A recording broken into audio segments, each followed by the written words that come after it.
Everybody, these are five things that could leave you without a house or leave you spending way too much money. These are five things that buyers should never do and also reflect on when it comes to purchasing Santa Clarita real estate. First off, first thing a buyer should never do when buying Santa Clarita real estate is don't fall in love too quickly. Don't hang those mental curtains that are going to equate to you just loving the property so much you're willing to do whatever it takes to get it. Now, there's a difference between wanting to get something because it's a good deal or a good value, more of a business decision versus getting something that you have developed a very quick emotional attachment to. Watch out for that because typically buyers end up spending way too much money and not doing enough in the way of inspections and investigations. Well, that brings us to number two, skipping the home inspection. Never, ever skip the home inspection.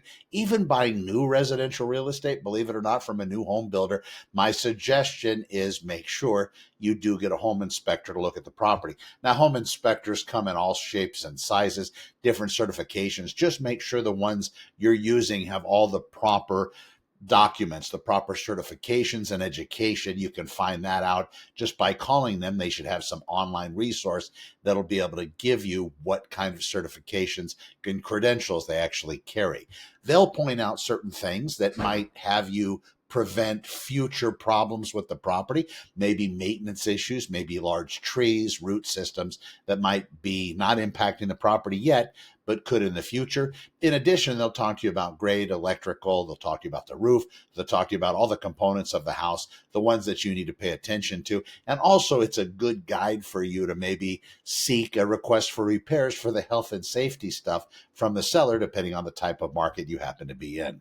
Now, number three is going to be underestimating closing costs. It costs money to buy real estate, besides what you see is what's known in the auto vehicle world as the sticker price. Whenever you're purchasing real estate, you have that price that the house is listed for. Then there are other costs that you need to incur as a buyer. If you're going to be purchasing real estate, the new part of your agreement or closing costs could be your agent's commission.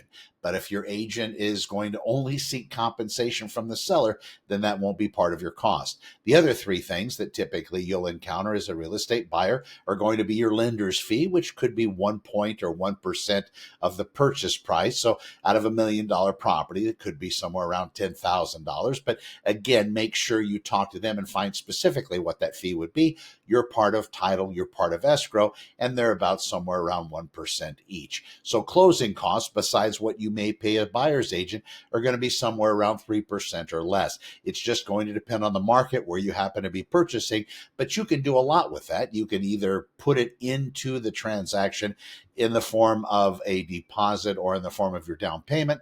You can also maybe find out if the seller will let you finance that as part of the purchase, or maybe the seller will pick up those costs altogether. If the property happens to be priced too high, you can have that kind of negotiation done for you by your agent to see if the seller will pick up the closing cost fee. In addition, you want to make sure with those numbers, the type of loan you get is going to make it be dependent on whether you need to bring in even additional money to maybe pay a year's worth of insurance and 6 months worth of taxes. That would be an impounded type loan on the residence. So you'll get all those numbers from your lender, not have to worry, but make sure you know those going in. What are my closing costs going to be? And then ask yourself the next question, how are we going to cover those if we don't have the accept enough for the down payment to go into escrow with? You need to figure that part out. And then another one, ignoring the local market. This is huge. A lot of people walk into real estate not really understanding the dynamics of the market, maybe just picking up things they've seen online on YouTube videos like this. A lot of the markets that agents are talking about are here in Southern California. They're much less dynamic than the movement we experience out here in a typical year in the Santa Clarita Valley, which borders Los Angeles City. Whenever you're closer to a major metropolitan area, you're going to see a lot faster activity and a more robust market versus the Midwest, for example. So when you're looking at these real estate related news articles talking about local markets, make sure the local market they're speaking about is actually local to where you're interested in purchasing. In addition, you'll want to look at those local prices and find out where they're trending. Also look at the local inventory. Supply and demand is always an issue. If there's too much supply and not much demand, you're going to have a buyer's market, and vice versa, you're going to have a seller's market.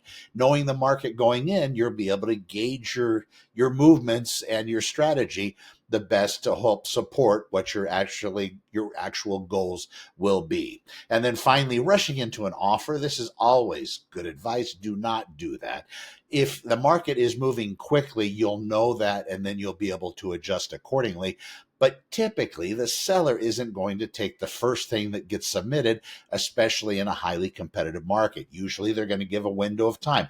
Now, not in all cases, but a majority of them, because the seller doesn't want to do themselves a disservice and doesn't want to ignore their own bottom line and their own interest. So they might gather offers over 2 or 3 days.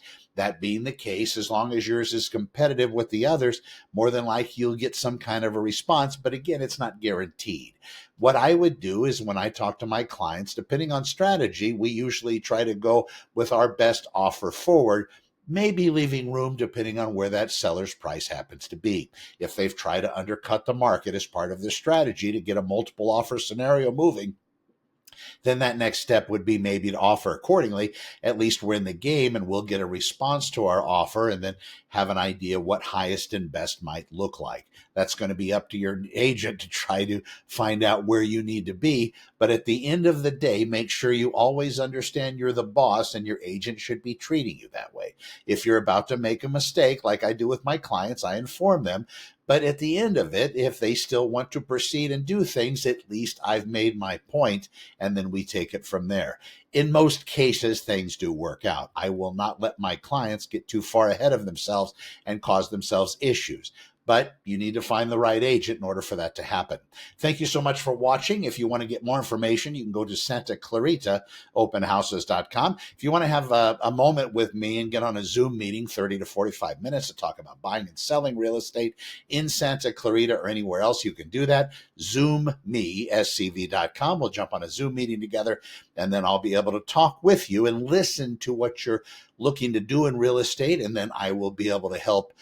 Together, we'll be able to come up with a great strategy so you can best get most advantage out of any market, whether it's here in Southern California or elsewhere in the United States. I have a fantastic network of agents I work with, but the preliminary meeting on ZoomMeSCV.com will be between you and I, or you and whomever else you want to have on the call, and we will talk about it then. I hope you're well. I'm Connor with Honor. I appreciate you watching. We will see you in the next one. Take care.